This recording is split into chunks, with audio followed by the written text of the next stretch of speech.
Hi, Dylan Morrison here. Welcome to this, the 11th talk in my Desire series entitled Crossed Out. A man operating outside the field of mimetic desire, one fully tuned into the divine will, is a dangerous maverick in the world of men. And so it proved. Yeshua Bar Yosef, with his compassionate life, teaching, and proclamation of a new queendom, wasn't going to be awarded a gold medal by the religio-political rulers of his day.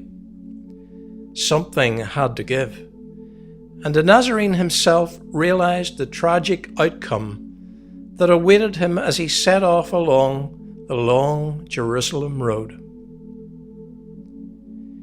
When under pressure from within, our human society always reverts back to its old, true and tested method of letting off steam.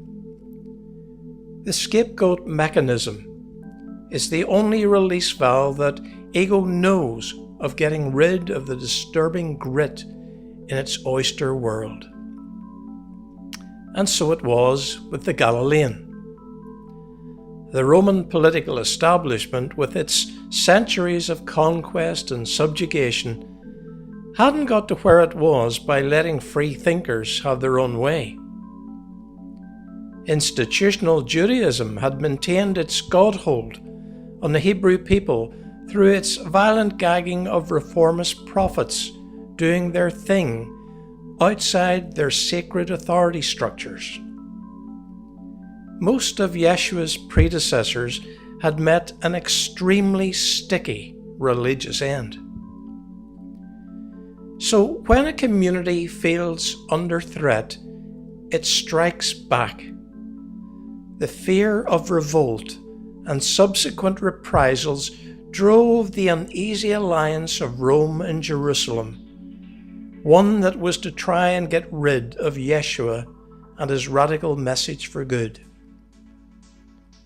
Once selected as scapegoat, the frustrations of the Jerusalem crowd who'd cheered the Nazarene days before came into mimetic alignment with the perceived wisdom of their political and religious elders.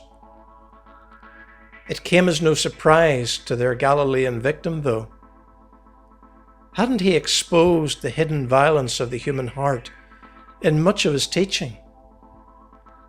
A heart living in skewed mimetic desire would always strike back when its all-important goals were blocked. So simply put, Yeshua had become a stumbling block, or in the Greek, scandalon, for his opponents, one around whom their passionate desire couldn't pass. Through being in mimesis with the divine and his love, he had challenged the normal workings of the dysfunctional society that he found himself in and its conventional wisdom. In the normal course of human affairs, the endangered prophet would have struck back at his enemies, setting up a spiraling partnership of monstrous or warring doubles. And yet the Nazarene refused to flee Jerusalem or to fight back, submitting instead to the worst that communal violence and the mob could throw at him, in the none too convincing guise of law and order. So what did Yeshua expect from his violent death? Did he suffer from a dysfunctional death wish, or was he so disillusioned with his rejected message of divine love that he no longer cared? Well, I believe neither are true.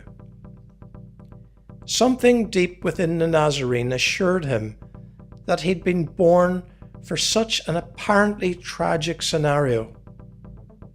He was born to demonstrate the authentic nature of divinity itself, to put an end to the lie once and for all that the God of Israel and violence were cozy bedfellows.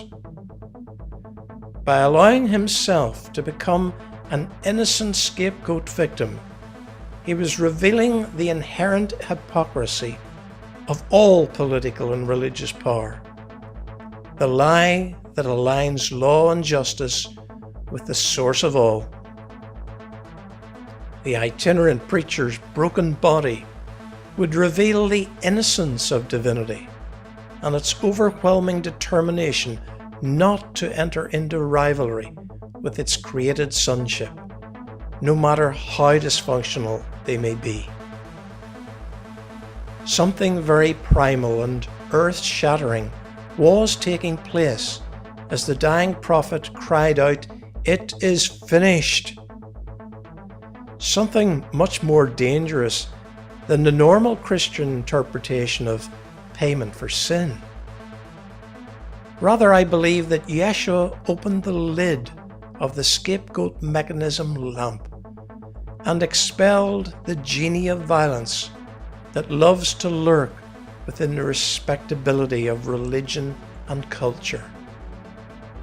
No longer could God be accused of siding with the scapegoaters, one signed up to orchestrating the targeting of guilty victims.